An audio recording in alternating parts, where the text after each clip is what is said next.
Sophie se tenait au bord de la tombe. Un rire nerveux s'échappant de ses lèvres malgré les regards choqués des autres membres de la famille. Le cercueil de sa demi-sœur, Émilie, descendait lentement dans la terre humide du cimetière Montparnasse à Paris. Et Sophie ne pouvait s'empêcher de penser à toutes les fois où elle avait raillé les choix de vie d'Émilie. Une lesbienne dans la famille?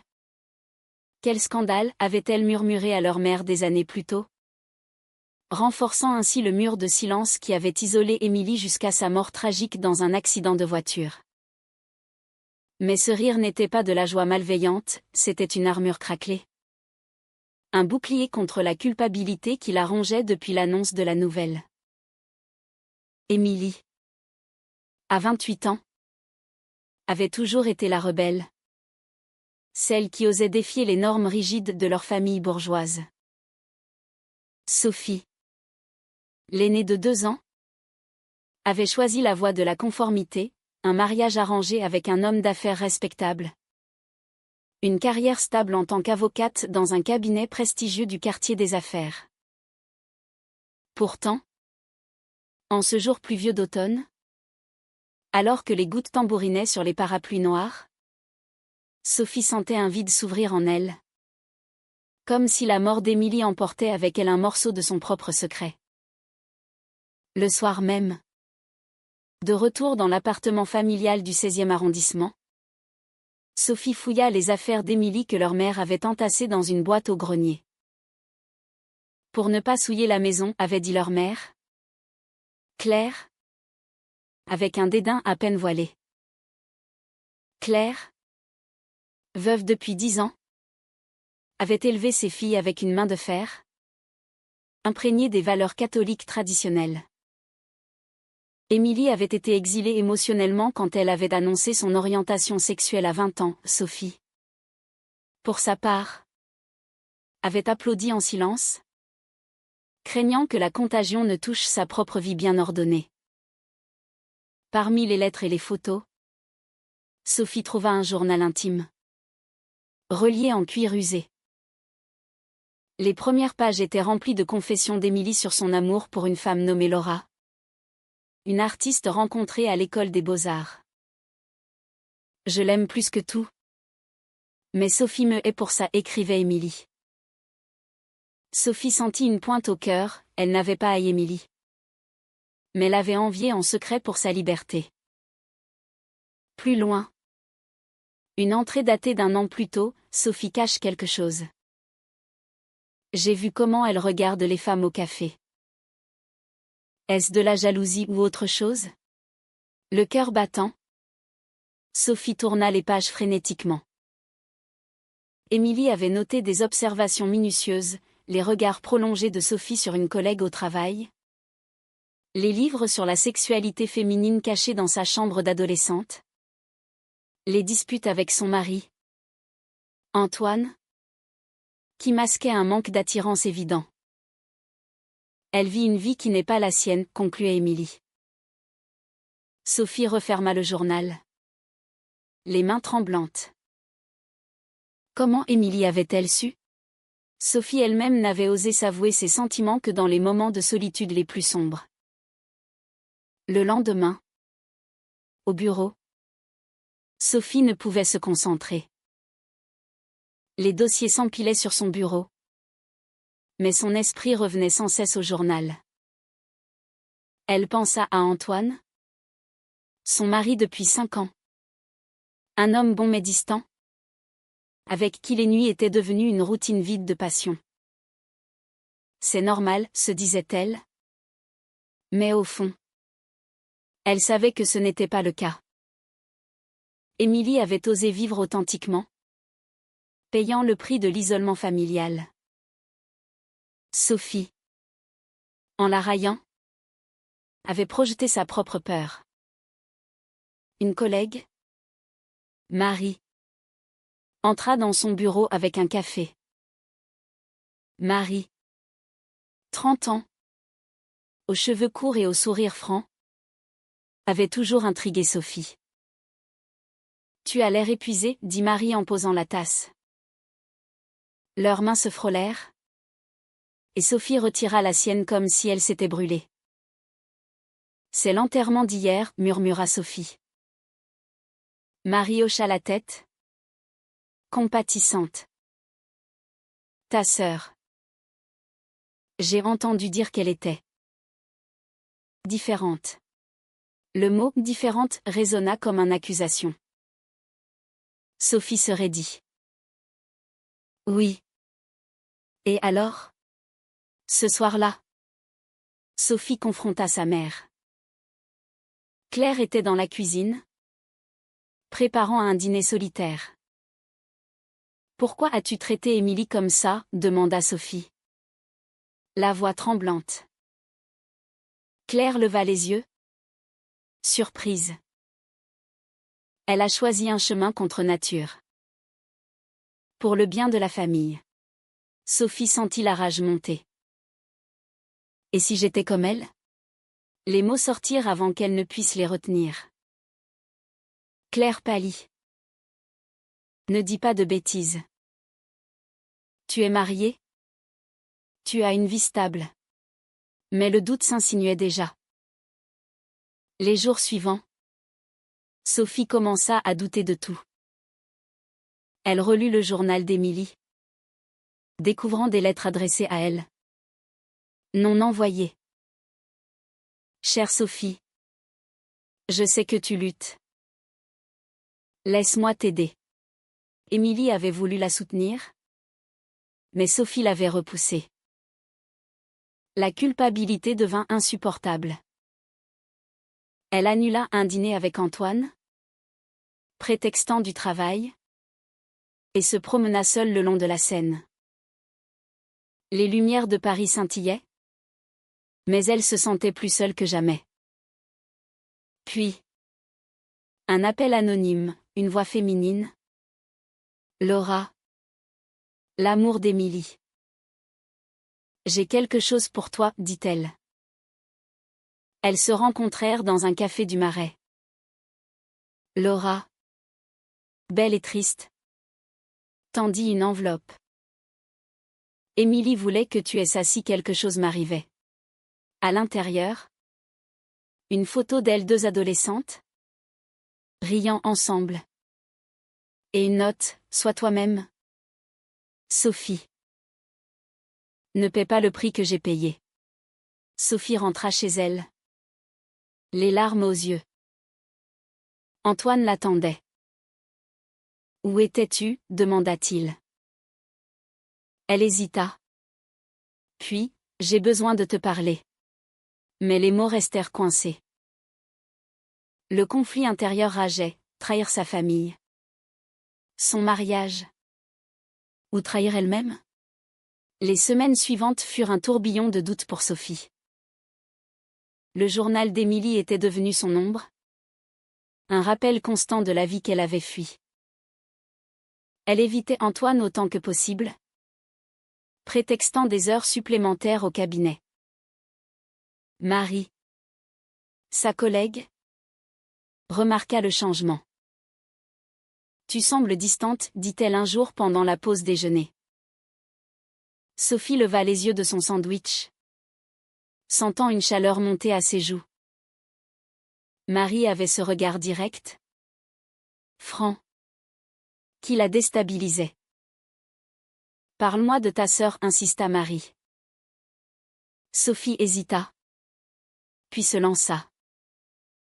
Elle raconta l'histoire d'Émilie, omettant ses propres secrets. Elle a été rejetée pour qui elle était, conclut-elle. Marie posa sa main sur la sienne. C'est terrible. Mais l'amour n'a pas de genre.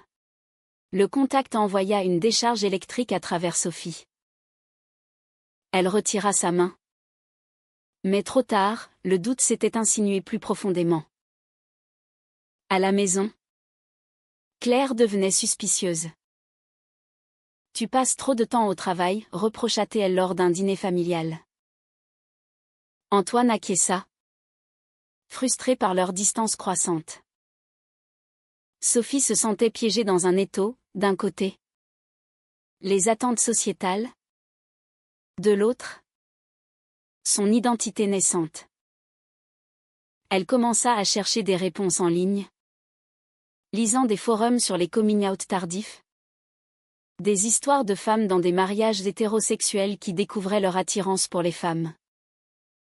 Une nuit, incapable de dormir, Sophie se confia à un chat anonyme. J'ai ri à l'enterrement de ma sœur lesbienne. Mais je pense que je suis comme elle. Les réponses affluèrent, soutien, conseils, mise en garde sur les conséquences. La société française est progressiste. Mais les familles traditionnelles ne le sont pas toujours, écrivit quelqu'un. Sophie pensa à Claire, à son éducation catholique, à la pression pour maintenir les apparences. Laura la contacta à nouveau. Elles se rencontrèrent dans un parc du Luxembourg. Laura, avec ses yeux hantés par le deuil, parla d'Émilie. Elle t'aimait tellement. Elle voulait te protéger de la douleur qu'elle a endurée. Sophie avoua ses doutes. Je crois que je suis gay moi aussi. Laura sourit tristement. Émilie le savait. Elle m'en a parlé. Le choc fut comme un coup de poignard. Émilie avait vu clair en elle. Et Sophie l'avait trahi par peur. De retour au travail, Sophie croisa Marie dans l'ascenseur. Seule, un silence chargé s'installa. Veux-tu dîner avec moi ce soir, proposa Marie soudainement. Sophie paniqua. Je suis mariée. Marie haussa les épaules. Juste un dîner entre collègues. Mais Sophie savait que ce n'était pas innocent. Elle accepta. Le cœur battant. Le dîner au restaurant du quartier latin fut tendu. Marie parla de sa propre vie, sortie du placard à 22 ans.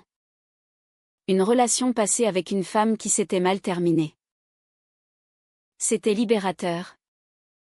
Mais douloureux, confia-t-elle. Sophie écoutait. Fascinée. Pour la première fois, elle se sentait vue. À la fin de la soirée, Marie l'embrassa sur la joue. Un geste qui l'ingéra trop longtemps. Sophie rentra chez elle. Confuse et excitée. Antoine l'attendait. Furieux. Où étais-tu?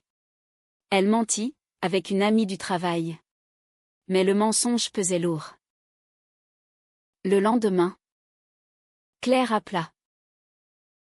Antoine m'a dit que tu rentres tard. Qu'est-ce qui se passe? Sophie explosa. Laisse-moi respirer. Claire insista, pense à la famille. Ne fais pas comme Émilie. La tension monta. Sophie commença à éviter Marie. Mais les sentiments grandissaient. Un jour, au bureau, Marie la confronta. Qu'est-ce qui t'effraie? Sophie avoua, tout. Ma vie est un mensonge. Marie la serra dans ses bras. Tu n'es pas seule. Ce fut le début d'une amitié profonde, teinte d'attirance. Mais la trahison guettait. Antoine découvrit des messages sur le téléphone de Sophie, des échanges innocents avec Marie. Mais suspect. Qui est-elle? Demanda-t-il. Sophie nia. Mais le doute s'installa. Claire, alertée, organisa une intervention familiale. Nous ne tolérerons pas un autre scandale, déclara-t-elle. Sophie se sentait déchirée. Choisir Marie signifiait perdre tout, mariage, famille, stabilité. Rester signifiait étouffer son vrai soi. Elle relut le journal d'Émilie, le prix de la liberté est élevé. Mais celui du mensonge l'est plus encore. Inspirée, elle décida de confronter Antoine. La conversation fut dévastatrice. Je ne t'aime pas comme une épouse devrait, admit-elle. Antoine? Blessé? Cria, c'est à cause d'elle? Sophie hocha la tête. Non. C'est à cause de moi. Il partit en claquant la porte, laissant Sophie seule avec ses larmes. Le lendemain, Claire débarqua. Tu détruis tout, hurla-t-elle. Sophie tint bon. Émilie est morte seule à cause de toi. Je ne veux pas le même sort. Claire partit en larmes. La famille brisée. Sophie contacta Marie. Je suis prête. Elles se rencontrèrent. Et pour la première fois, Sophie embrassa une femme. C'était libérateur. Mais le chemin devant était semé d'embûches. Les mois suivants furent un chaos émotionnel pour Sophie. Séparée d'Antoine, elle emménagea dans un petit appartement du Marais, quartier symbole de la communauté LGBT à Paris. Marie devint son ancre, leur relation évoluant d'une amitié à une romance naissante. Mais les ombres du passé persistaient. Claire refusait de lui parler, la considérant comme une traîtresse. Tu as choisi le même chemin pervers qu'Émilie, avait-elle dit lors de leur dernière dispute. Au travail, les rumeurs circulaient. Sophie, autrefois respectée, sentait les regards en coin. Un collègue conservateur murmura, les lesbiennes n'ont pas leur place ici. Elle ignora, se concentrant sur ses dossiers. Mais l'insécurité grandissait. Marie, de son côté, la soutenait. La société change. Mais lentement, disait-elle. Elle passait des soirées à discuter des défis, les discriminations subtiles, les pressions familiales, les doutes internes. Un jour, Sophie reçut une lettre d'Antoine, demande de divorce. Je veux tourner la page, écrivait-il. Sophie signa. Soulagée mais coupable. Avait-elle détruit sa vie pour un caprice? Non. Se rappelait-elle? C'était pour l'authenticité. Elle pensa à Émilie, qui avait payé de sa vie son isolement. Je ne laisserai pas ça m'arriver, se promit-elle. Laura réapparut, organisant un mémorial pour Émilie. Sophie y alla avec Marie. Là, elle rencontra d'autres amis d'Émilie. Une communauté accueillante. Ta sœur était fière, dit l'un d'eux. Sophie pleura, regrettant ses moqueries passées. J'étais jalouse de sa force, confia-t-elle à Marie plus tard. Mais la famille n'était pas prête à pardonner. Claire, influencée par des amis traditionalistes, répandit des rumeurs, Sophie avait été corrompue par Émilie. Des cousins cessèrent de l'inviter aux réunions. La solitude frappa fort. Sophie consulta une thérapeute, explorant ses conflits internes. Vous avez internalisé les préjugés, expliqua la psy. Sophie travailla sur ça. Mais les nuits étaient hantées par des cauchemars d'Émilie la pointant du doigt. Marie proposa de l'emmener en week-end à la campagne, près de Lyon. Là, loin de Paris, elles parlèrent ouvertement. Je t'aime, avoua Marie. Sophie répondit, moi aussi. C'était un tournant. Mais le retour à la réalité fut brutal. Au bureau, une promotion lui fut refusée. Conflit d'intérêts, dit son patron. Mais Sophie soupçonna du biais. Puis, un appel de l'hôpital, Claire avait eu une crise cardiaque. Sophie accourut. À son chevet, Claire murmura, Pourquoi m'as-tu abandonné? Sophie répondit, c'est toi qui m'as rejeté. Elles parlèrent enfin. Claire admit sa peur, j'ai perdu Émilie. Je ne voulais pas te perdre aussi. Mais les vieux préjugés persistaient. Change. Pour la famille. Sophie refusa. Je ne peux pas. Claire pleura. Mais un pont se forma. Sophie visita régulièrement, tentant de la convaincre. Marie l'accompagna une fois. Mais Claire l'ignora. La tension familiale culmina lors d'un dîner. Un oncle accusa Sophie de propager le vice. Elle explosa, l'amour n'est pas un vice. De retour avec Marie, Sophie douta. Est-ce que ça en vaut la peine? Marie la serra. Oui. Pour nous. Mais une trahison inattendue surgit, Antoine? Amer. Contacta Claire avec des détails intimes, exacerbant les tensions. Claire coupa les ponts à nouveau. Sophie se sentit brisée. Elle relut le journal d'Émilie pour du réconfort. Une entrée, si je meurs. Que Sophie sache que je l'aime. Inspirée.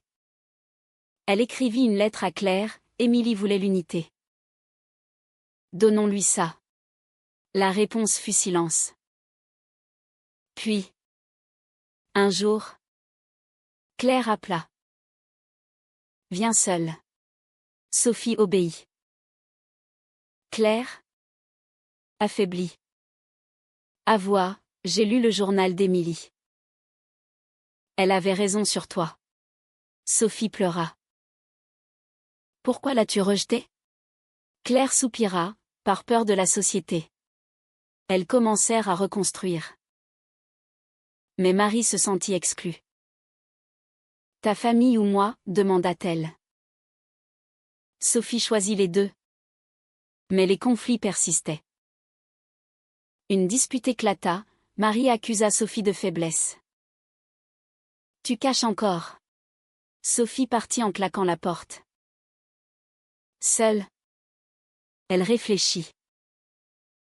Le prix de l'authenticité était élevé, perte d'amis. Carrière en péril. Famille fracturée. Mais le mensonge était pire. Elle appela Marie, pardonne-moi. Elles se réconcilièrent. Plus fortes. Pourtant. Un nouveau choc, une lettre anonyme au travail. Dénonçant sa relation. Sophie soupçonna Antoine. La pression monta. Menaçant son emploi. La crise au travail culmina quand Sophie fut convoquée par son patron. Des plaintes anonymes, dit-il. Votre vie privée affecte l'image du cabinet. Sophie défendit, ma vie privée est privée. Mais il insista, dans ce milieu conservateur. Ça compte. Elle quitta la réunion. Furieuse. Envisageant de démissionner. Marie la soutint. Change de cabinet. Il y en a des progressistes. Sophie postula ailleurs. Mais les rejets arrivèrent. Réputation endommagée, pensa-t-elle. La société française, malgré ses lois pro-LGBT, gardait des poches de discrimination. Claire, apprenant la nouvelle, offrit de l'aide financière. Pour te remettre sur pied. Sophie accepta à contre-cœur, voyant un signe de progrès. Lors d'une visite, Claire demanda, cette Marie. Elle te rend heureuse? Sophie hocha la tête. Claire soupira, je ne comprends pas. Mais j'essaie. Le processus de guérison familiale était lent. Sophie organisa un dîner avec Marie et Claire. Tendue, la soirée se passa sans explosion. Claire posa des questions maladroites. Marie répondit patiemment. À la fin, Claire dit, Émilie serait fière. Sophie pleura de joie. Mais les motins internes persistaient. Sophie doutait parfois, était-ce un choix moral? L'Église catholique, qu'elle avait abandonnée, hantait ses pensées. Est-ce un péché, se demandait-elle. Une amie d'Émilie l'invita à un groupe de soutien LGBT chrétien. Là, elle trouva du réconfort, Dieu aime l'amour authentique. Antoine refit surface, demandant une rencontre. Pour clore, dit-il. Ils se virent dans un café. Il avoua, j'ai envoyé la lettre anonyme. Par jalousie. Sophie fut choquée. Tu m'as trahi. Il s'excusa, j'étais blessée. Elle pardonna, mais coupa les ponts. Avec Marie, la relation s'approfondit. Elles voyagèrent à Provence, renforçant leurs liens. Mais un appel de Claire, j'ai un cancer. Le monde s'effondra. Sophie accourut. Marie à ses côtés. Claire, affaiblie, accepta enfin Marie. Si elle te rend heureuse. Les mois de traitement furent durs. Sophie jongla entre travail, relations et soins. Un nouveau job dans un cabinet inclusif l'aida. Claire, face à la mort, réfléchit. J'ai été injuste avec Émilie. Et avec toi. Sophie organisa une commémoration pour Émilie, invitant la famille. Là, Claire parla, j'ai eu tort. L'amour est amour. La guérison semblait proche. Mais une rechute de Claire aggrava tout. Sophie se sentit coupable, si j'avais resté hétéro. Peut-être. Marie la rassura, non. C'est la vie. Claire mourut paisiblement, tenant la main de Sophie. Dans son testament, elle légua tout équitablement. Avec une note, pardonne-moi. Vis ta vérité. Sophie, dévastée, trouva la force en Marie. Mais la société n'était pas clémente. Des amis conservateurs la fuirent. Au travail, un client refusa ses services à cause de son orientation. Sophie lutta, rejoignant des associations LGBT pour militer. Avec Marie, elles envisagèrent l'avenir, mariage, enfants. Mais les doutes moraux ressurgissaient. Est-ce juste pour un enfant, se demandait Sophie. Elles consultèrent des experts, décidant d'adopter. Un an après, lors d'une marche des fiertés à Paris, Sophie parla publiquement, j'ai perdu ma sœur et ma mère à cause des préjugés. Ne laissez pas ça arriver. La foule applaudit. Marie l'embrassa fièrement. Pourtant, une trahison finale, une cousine révéla un secret d'Émilie, elle avait eu une liaison avec une femme mariée, causant un scandale caché. Sophie fut choquée, Émilie n'était pas parfaite. Ça humanisa sa sœur, mais raviva les doutes. Sophie confronta Laura, pourquoi ne pas m'avoir dit? Laura avoua, pour protéger sa mémoire. Sophie comprit, tout le monde a des faiblesses. La vie continua. Avec ses hauts et bas. Sophie et Marie se marièrent dans une cérémonie intime. La famille restante vint. Signe de changement. Mais le prix payé était immense, perte, douleur, remise en question constante. Les années passèrent, et Sophie regarda en arrière avec un mélange de regret et de gratitude. Son mariage avec Marie était solide, ancré dans les épreuves traversées. Elles adoptèrent une petite fille, Élise, qui apporta de la joie dans leur foyer du Marais. Élise, à 5 ans, posait des questions innocentes. Pourquoi de maman? Sophie expliquait patiemment, fière de son authenticité. Au travail, Sophie devint associée dans son cabinet, défendant des cas de discrimination LGBT. Elle militait activement, donnant des conférences sur les impacts des préjugés familiaux. J'ai ri à l'enterrement de ma sœur. Par peur, avouait-elle. Ne laissez pas la peur vous définir. Pourtant, les cicatrices restaient. Des nuits, elle rêvait d'Émilie. Accusatrice. Tu m'as trahi.